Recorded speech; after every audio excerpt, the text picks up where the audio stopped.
In a moving ceremony this morning at Sydney's St Mary's Cathedral, the late Cardinal George Pell was laid to rest here in Australia. Joining me now, foreign editor of The Australian, Greg Sheridan. Greg, we'll get on to all the other international stuff in a moment. I know you knew the Cardinal well. You've written beautifully in recent weeks about your friendship with him and his contribution to not just the Catholic Church globally, but the big debates that shape our society. Give us your reflections on the man and his legacy. Well, Peter, he was a great man. He was a great friend of mine. We used to have some rich and vigorous arguments from time to time because he was a very vigorous kind of guy, George. The caricature of him is completely the opposite of the truth.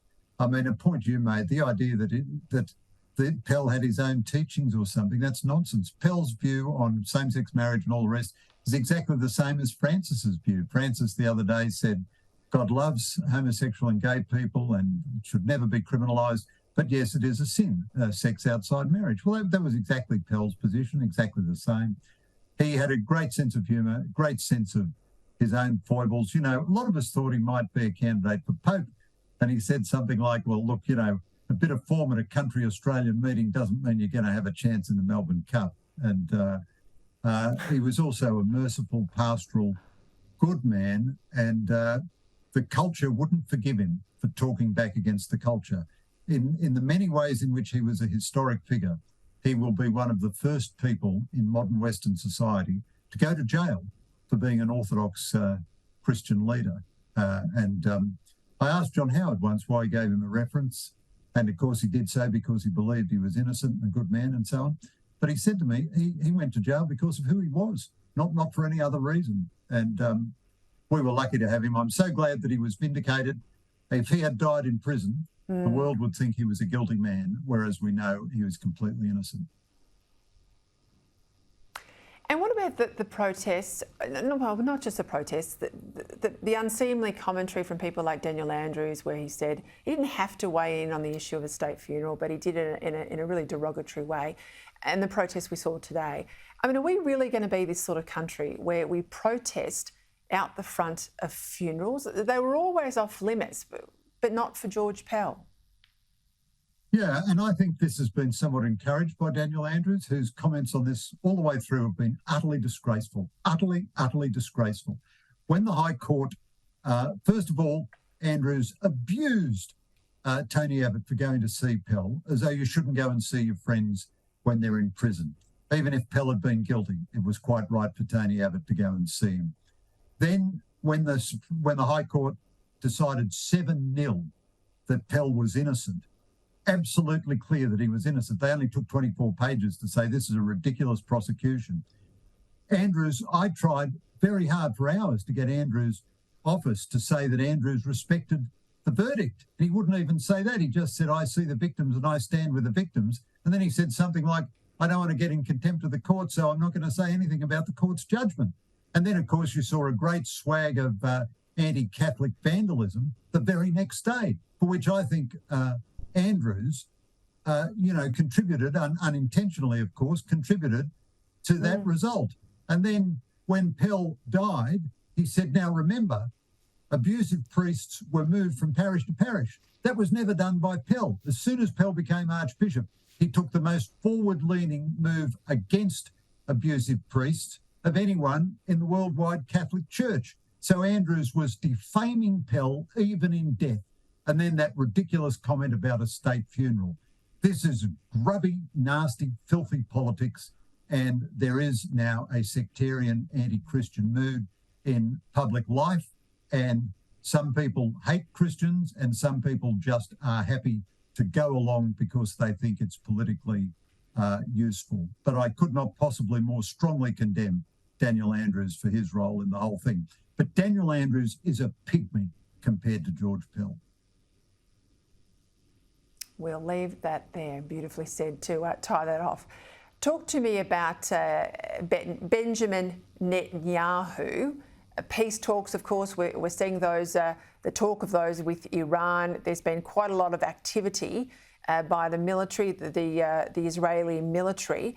And we've had some comments too from US Secretary of State Anthony Blinken visiting Israel and criticising settlement expansion.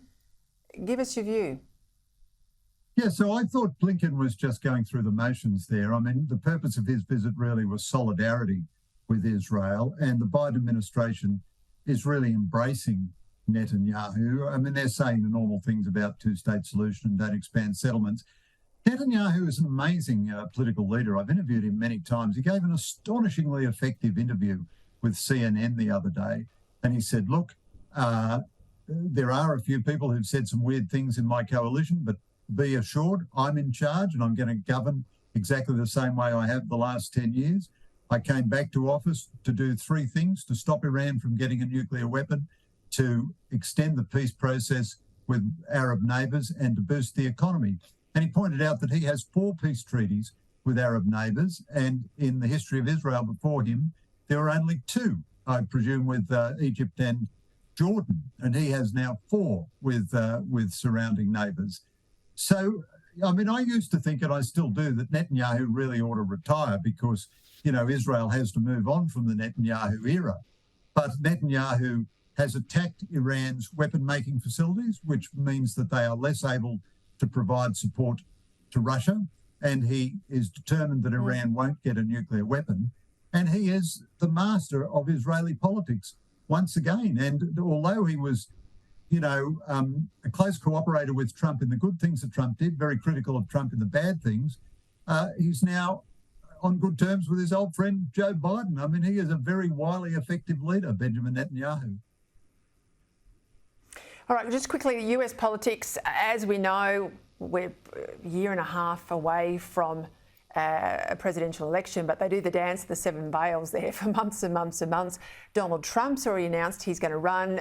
Ron DeSantis, the governor in Florida, we expect him to run. He hasn't announced yet. But Nikki Haley, former governor of South Carolina, Trump's ambassador, of course, to the UN, her name's been thrown around today. What do you make of a Haley run? Well, she's a very good person. You know, my household has a little bit of a bias in favour of Punjabi candidates. You know, we used to back the governor of Memphis. I just can't remember his name for the minute. But America has a terrific record with Indian state governors. You know, they've had 2 now of Indian extraction. You know, we think America is racist. It's had a black president, a swag of Asian American governors. She's a very fine person. I would be surprised if she ultimately got there, but she has all the experience. She was a state governor. She was the ambassador at the United Nations, so she's got the domestic policy and the foreign policy. In the end, I think I would be surprised if she finally made it to president, but she's a very fine person and she is the sign of the Republican bench. They've got a lot of talent, and a sign also that Republicans are reaching out, you know, both incidentally and intentionally to ethnic minorities in America. We'll watch it closely. We've run out of time. Greg Sheridan, thank you for catching up with us tonight, particularly in relation to your good friend, Cardinal Pell.